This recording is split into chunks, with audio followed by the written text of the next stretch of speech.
Hello and welcome to today's class. We have this exponential challenge here, which is 3 to the power of x plus 81 all over 3 to the power of x equal to 30. How do we solve for the value of x here? Okay, so x is equal to what? Take a solution. All right, now the first thing we have to do here is to eliminate this 3 to the power of x as the denominator. And so we multiply through by that. So this is going to give us our 3 to the power of x, then times our 3 to the power of our x, here, then plus our 81 all over 3 to the power of x times our 3 to the power of x equal to 30 times our 3 to the power of x. So this we go with this. Here we are having the same base here. So since the base numbers are the same, all we just have to do here is to apply a law in indices which says that if you have your a to the power of m times a to the power of n, say this is equal to your a to the power of m, yeah, right? The plus our n, because the bases are the same and we have a multiplication sign. And so if we do that, we're going to have x plus x, which is going to give us 2x. And so we're going to have 3 to the power of 2x, then plus our 81. This is equal to 30 times our 3 to the power of x. Simple, right? Good. So with what we have here, we have 3 to the power of x, but here we are having 3 to the power of 2x. So we just have to rewrite this expression, applying a law in indices again, which says that your a to the power of m n is same thing as your a to the power of m all raised to the power of n. And so if we rewrite this, this is going to give us our 3 to the power of x all raised to the power of 2 plus our 81 equal to our 30 times our 3 to the power of x. So here we'll make a simple substitution. We'll say here put our 3 to the power of x to be equal to, let's take t. And so we're going to have this to be t to the power of 2, then plus our 81 equal to 30t. Wow. So from here, what we do here is this. Move this to this side of the equation because we're having a quadratic equation. And so this is going to give us our t to the power of 2, yeah, then minus our 30t, then plus our 81 equal to 0. So being a quadratic equation, we can solve this using the factorization method. So we think of two numbers from the factors of 81 that when we multiply together will give us plus 81, and their addition will give us minus 30. And that will give us 3 and 27. Okay, the signs will be minus minus. So we're going to have here t to the power of 2 minus our 27t, then minus our 3t plus our 81 equal to 0.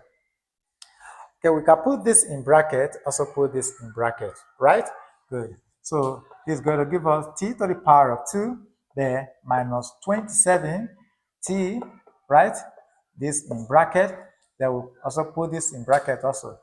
3t, okay? Also, yeah, this minus will affect this to give us minus our 81 equal to 0. So let's check out terms that are common to both brackets. Here is just t that is common here. So we have t into our t minus 27. Then minus, that is common here is 3. So we have 3 into our t, then minus 27. Because 3 into 81 will give us 27. Everything equal to 0. What we have here, what we have here are the same.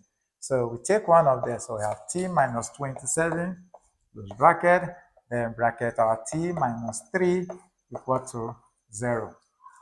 Applying the zero product rule, we equate this to 0, we equate this to 0. So this is going to give us our t minus 3. Let's take the smallest one first, or the smaller one. Then all we have our t minus 27 is equal to 0. So therefore we have t1 is equal to our 3, and our T2 is equal to our 27. So how do we get the value of our x here? So recall when we said put 3 to the power of x equal to t. So we're going to take the first case here. So when t is equal to 3, so let's put it here when t is equal to 3. So we're going to have this to be our 3 to the power of x is equal to 3, right? Good. This 3 could be written as 3 to the power of 1, and that will give us 3. And so we equate the exponents, so we're going to have our x1 is equal to 1. Let's check if we put in 1 into the system, if it will give us what we have here. So if we have 1 here, that will give us our 3 to the power of 1, which is 1. The 3 to the power of 1, which is also 1. So 81 divided by 3 will give us 27. So we have 27 plus 3, that gives us 30. Okay, so let's go to the next one. So we're going to have the other one when our t is equal to 27. So we're going to have 3 to the power of x is equal to 27. But 27 could be written as 3 to the power of 3. So we're going to have here 3 to the power of x is equal to 3 to the power of 3. So this leaves, we're going to have our x2 is equal to our 3. So let's equally check, because we've already confirmed this. So let's equally check if our x being equal to 3 will satisfy the original equation. Okay, I want to believe this side is still visible. So from here, let's put 3 into the original equation. So we're going to have here 3 to the power of 3, that will give us 27. And here we're going to have 3 to the power of 3, another 27. So 27 into our 81, that is 81 divided by 27, that will give us 3. So we're going to have here 27 plus 3, and that will give us 30. And so it shows that this root also satisfies the original equation. So our x1 and x2 satisfy the original equation. So this is how you solve for exponential challenge of this kind. If you learned something from this video tutorial, give the video a thumbs up. And if you have any question, drop it in the comment section. See you in our next class. Bye for now.